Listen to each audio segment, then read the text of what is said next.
Hello everyone, welcome back to my channel. आज से हम प्रॉपर्टी लॉ पे एक नई सीरीज स्टार्ट करने वाले हैं जिसमें हम ऑलमोस्ट सारे टॉपिक्स ही कवर करेंगे। ये इस सीरीज का पार्ट 1 है, तो चलिए शुरू करते हैं। सबसे पहले हम कंटेंट देख लेते हैं कि इस वीडियो में हम क्या क्या टॉपिक्स कवर करने वाले हैं। सबसे पहला जो टॉपिक कवर करेंगे वो होगा meaning of property law. Second होगा टाइप्स ऑफ प्रॉपर्टी। तो टाइप्स ऑफ प्रॉपर्टी में अपन बेसिक टॉपिक कवर करेंगे और जो मेजर टॉपिक्स हैं वो हम नेक्स्ट वीडियो में कवर करेंगे। फिर है legal classification of property, legal framework for property transfer in India, important rights under property law, landmark judgments on property law in India, importance of property law and conclusion करके हम ये video ख़त्म करें। सबसे पहला टॉपिक है हमारा meaning of property law. Property law is a branch of law that governs the ownership, use, transfer and disputes related to property. जो प्रॉपर्टी लॉ है वो एक ब्रांच है लॉ का जो गवर्न करता है ओनरशिप मतलब मालिकाना हक, यूज़ मतलब उस प्रॉपर्टी को आप किन किन कामों के लिए यूज़ कर सकते हो और किन कामों के लिए यूज़ नहीं कर सकते हो, ट्रांसफ़र मतलब एक पार्टी को दूसरी पार्टी से अगर अपनी प्रॉपर्टी ट्रांसफ़र करवानी है तो क्या क्या लीगल प्रोसीड्यूर आपको फॉलो करने पड़ेंगे, and disputes related to property मतलब कोई एक प्रॉपर्टी है और उस पर डिस्प्यूट हो गया तो उसको कैसे रिजॉल्व किया जाएगा, ये सारी चीज़ें प्रॉपर्टी लॉ डील करता है। It establishes legal rights and responsibility regarding tangible and intangible assets. ये इस्टेब्लिश करता है लीगल राइट्स एंड रिस्पॉन्सिबिलिटीज़ कि आपके पास क्या क्या राइट्स है और आपके पास क्या क्या रिस्पॉन्सिबिलिटीज़ है related to tangible assets and intangible assets. Tangible assets and intangible assets हम आगे वीडियो में देखेंगे। नेक्स्ट है हमारा property law ensures the protection of ownership rights, regulates transaction and provides a framework for resolving conflicts over property। जो property law है वो protect करता है ओनरशिप की राइट्स को, रेगुलेट ट्रांजैक्शन को रेगुलेट करता है और एक फ्रेमवर्क प्रोवाइड करता है जिसके थ्रू कॉन्फ्लिक्ट को रिजॉल्व किया जाए। सेकेंड टॉपिक है हमारा टाइप्स ऑफ प्रॉपर्टी। प्रॉपर्टी जो होती है वो दो टाइप की होती है, एक होती है टेंजिबल, दूसरी होती है इंटेंजिबल प्रॉपर्टी। टेंजिबल प्रॉपर्टी दो टाइप की होते हैं, मूवेबल और इमूवेबल। ये बेसिक टाइप्स ऑफ प्रॉपर्टी, इसके प्रॉपर्टी के और भी बहुत सारे टाइप्स होते हैं जो हम नेक्स्ट वीडियोस में कवर करेंगे। सबसे पहला टाइप है tangible property. Tangible property refers to physical assets that can be touched and scene.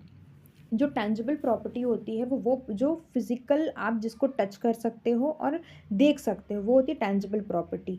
ये भी दो टाइप्स की होती है, एक होता है इमूवेबल और दूसरा होता है मूवेबल। इमूवेबल प्रॉपर्टी वो होती है जिसको आप एक जगह से दूसरी जगह मूव कर सकते हैं, ठीक है, और इमूवेबल प्रॉपर्टी वो होती है जिसको आप एक जगह से दूसरी जगह मूव नहीं कर सकते। तो इमूवेबल प्रॉपर्टी में आता है लैंड, बिल्डिंग एंड ट्रीज, और जो मूवेबल प्रॉपर्टी है वो हो जाती है अपनी vehicle, jewellery, cash, books and house hold goods. Second जो टाइप है वो है intangible property. Intangible property includes assets that do not have a physical form but hold a significant value. Intangible property वो होती है जिसका कोई फिजिकल कोई फॉर्म नहीं होता लेकिन एक सिग्निफिकेंट वैल्यू रखती है, जैसे कि पेटेंट्स, कॉपीराइट्स, ट्रेडमार्क्स, गुडविल। ये सारी चीज़ें हम आगे डिटेल में पढ़ेंगे कि इनकी मतलब क्या क्या रूल्स रेगुलेशंस, इसके लिए लीगल प्रोविजंस क्या क्या हैं पेटेंट्स, राइट्स एंड ट्रेडमार्क्स के लिए। नेक्स्ट टॉपिक है हमारा legal classification of property. Property can also be categorised based on ownership and use. ये जो प्रॉपर्टी होती है वो लीगल क्लास अगर लीगली देखा जाए तो ये चार टाइप में डिवाइडेड होती है और इनका जो जो बेस्ड है जिस बेसिस पे कैटेगराइज्ड हुई है वो है ओनरशिप एंड यूज़ पे। तो ये फोर टाइप्स की होती है। पहली है private property, second is public property, third is joint property and fourth is ancestral property. सबसे पहला है प्राइवेट प्रॉपर्टी। प्राइवेट प्रॉपर्टी वो होती है जो कोई इंडिविजुअल या प्राइवेट एंटिटी जैसे कि कोई कंपनी ओन करती है। Second is public property. Public property वो होती है जिसको मैनेज किया जाता है गवर्नमेंट या पब्लिक इंस्टीट्यूशन के थ्रू, जैसे कि roads, park, government buildings. Next is joint property, own by two or more individuals together. एक या एक से ज़्यादा इंडिविजुअल अगर किसी प्रॉपर्टी को ओन करते हैं तो उसको जॉइंट प्रॉपर्टी बोलते हैं।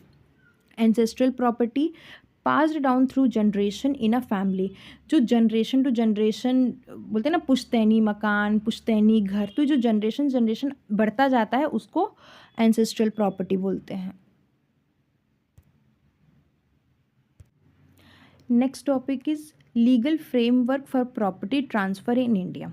The transfer and regulation of property in India are governed by several key laws. जो प्रॉपर्टी ट्रांसफ़र के जो लीगल फ्रेमवर्क है वो बेसिकली उसमें 3 फ्रेमवर्क्स हैं जो रन करते हैं ट्रांसफ़र ऑफ प्रॉपर्टी। सबसे पहला है ट्रांसफ़र ऑफ प्रॉपर्टी एक्ट 1882, जो मेन हमारा टॉपिक है और इसको मेन हम लोगों को पढ़ना है। प्रॉपर्टी लॉ में बेसिकली हम ट्रांसफ़र ऑफ प्रॉपर्टी ही पढ़ेंगे। Next is succession law, Hindu succession act 1956, Muslim personal law and Indian succession Act 1925। ये बेसिकली हम लोग हिंदू सक्सेशन लॉ हम लोग हिंदू लॉ में पढ़ चुके हैं, Muslim succession law Muslim law में पढ़ चुके हैं, Muslim personal law. And Indian succession act जो होता है बेसिकली वो क्रिश्चियन जो फॉलो करते हैं ये वो होता है। फिर होता है रजिस्ट्रेशन एक्ट 1908। ये बेसिकली प्रॉपर्टी जब आप कोई ओन करते हो तो उसका रजिस्ट्रेशन के क्या प्रोसीड्यूर होते हैं, रजिस्ट्रेशन करने से आपको कौन कौन से राइट्स मिलते हैं, ये सारी इन चीज़ों में बात करते हैं। सबसे पहले देखते हैं Transfer of Property Act 1882 defines how property can be legally transferred from one person to another person. Basically ये जो एक्ट है वो ये सारी चीज़ें डिफ़ाइन करता है कि एक प्रॉपर्टी जब एक इंसान से दूसरे इंसान को या दूसरे किसी ग्रुप को अगर वो ट्रांसफ़र होती तो उसके क्या क्या लीगल प्रोसीड्यूर होते हैं। Covers different modes of transfer including sale, mortgage, lease, gift and exchange. मतलब बहुत सारे मोड ऑफ ट्रांसफ़र कवर कर, जैसे कि सेल बेचना, mortgage, lease, gift and exchange मतलब गिरवी रख देना, किसी को गिफ्ट में दे देना, या एक्सचेंज मतलब अगर कोई एक पर्टिकुलर लैंड है उसको मैं पैसे में ख़रीद रही हूँ तो वो भी एक एक्सचेंज होगा, क्योंकि एक कैश भी एक प्रॉपर्टी है एंड लैंड भी एक प्रॉपर्टी है। नेक्स्ट है succession law, govern inheritance and distribution of property after the owner's death. अगर किसी ओनर के कोई अगर प्रॉपर्टी का कोई एक ओनर है, अगर उसकी डेथ हो जाती है तो वो प्रॉपर्टी कैसे डिस्ट्रीब्यूट होगी अमंग द फैमिली मेम्बर्स, ये डील करता है।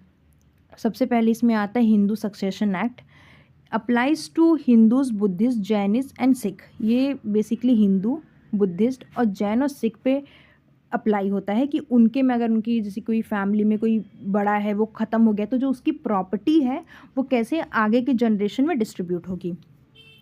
Next is Muslim personal law, ये इनहेरिटेंस गवर्न करता है for Muslims. Then Indian succession Act 1925 applicable to Christians, Parsis and interfaith inheritance. Then Registration Act 1908 mandates the registration of property documents for legal recognition to prevent fraud। ये जो registration होता है ये बहुत ज़्यादा मैंडेटरी होता है, क्योंकि ये आपको फ्रॉड वगैरह से बचाता है और ये बहुत मैंडेटरी होता है according to Registration Act 1908। Is important rights under property law. सबसे पहला जो राइट है वो है right to ownership, the legal right to possess and control property. मगर अगर आप किसी भी प्रॉपर्टी के ओनर हैं, ये आपको एक ओनरशिप का राइट देता है और उसमें आपको एक लीगल राइट देता है कि आप उसको अपने आप हिसाब से कंट्रोल कर सकते हैं। Next is right to possession, the right to physically occupy and use the property. मतलब कोई भी प्रॉपर्टी अगर आपके नाम से है तो उस आपको आप फिजिकली ऑक्यूपाई कर सकते हैं और अपने हिसाब से उस प्रॉपर्टी का आप यूज़ कर सकते हैं। Right to transfer, the ability to sell, gift, lease और मॉर्टेज द प्रॉपर्टी। मतलब राइट टू, ये जब थ्रू प्रॉपर्टी लॉ ये आपको राइट टू ट्रांसफ़र एक राइट देता है जिसमें कि आप किसी भी प्रॉपर्टी को सेल कर सकते हैं, बेच सकते हैं, किसी को तोहफे पे दे सकते हैं या गिरवी पे रख सकते हैं। Right to enjoyment, the right to use and benefit from the property. मतलब उस प्रॉपर्टी को आप किसी भी अपने बेनिफिट के लिए यूज़ कर सकते हैं, लेकिन शर्त एक है कि लीगली होना चाहिए, इलीगल कोई भी काम आप नहीं कर सकते उस प्रॉपर्टी पे। Right to inheritance, the right of legal heirs to acquire property upon the owner's death. मतलब अगर किसी प्रॉपर्टी के ओनर की डेथ हो जाती है तो उनके जो लीगल हायर्स हैं, उनकी जो नेक्स्ट जनरेशन है वो उनको एक लीगल राइट मिल जाता है कि वो उस प्रॉपर्टी को ऑक्यूपाई कर सकते हैं। Next is landmark judgments on property law in India. Basically हम इसमें 3 लैंडमार्क जजमेंट देखेंगे और आगे जैसे हम वीडियोस देखते जाएंगे हम डिटेल में जजमेंट्स के बारे में पढ़ते जाएंगे। सबसे पहला है Kesavananda Bharati versus state of Kerala 1973। Define the limits of right to property under the constitution. मतलब इन कॉन्स्टिट्यूशन में राइट टू प्रॉपर्टी है, उसकी लिमिट्स को डिफाइन किया गया है। Next is MC Mehta versus Kamal Nath 1997। Environmental laws concerning public property, जो पब्लिक प्रॉपर्टी है उसके लिए क्या बोलते हैं, इन्वामेंटल लॉज जो हैं वो इस्टेब्लिश किए गए हैं। Sarvodaya plantation versus state 2003 addressed agriculture land ownership and succession issues. इस केस में एग्रीकल्चर लैंड ओनरशिप और उनके सक्सेशन के इश्यूज को डील किया गया है। Next is importance of property law, कि प्रॉपर्टी लॉ का क्या क्या इंपॉर्टेंस है, क्या क्या महत्व है। सबसे पहले प्रोटेक्ट्स इंडिविजुअल ओनरशिप राइट्स, ये इंडिविजुअल के ओनरशिप राइट्स को प्रोटेक्ट करता है।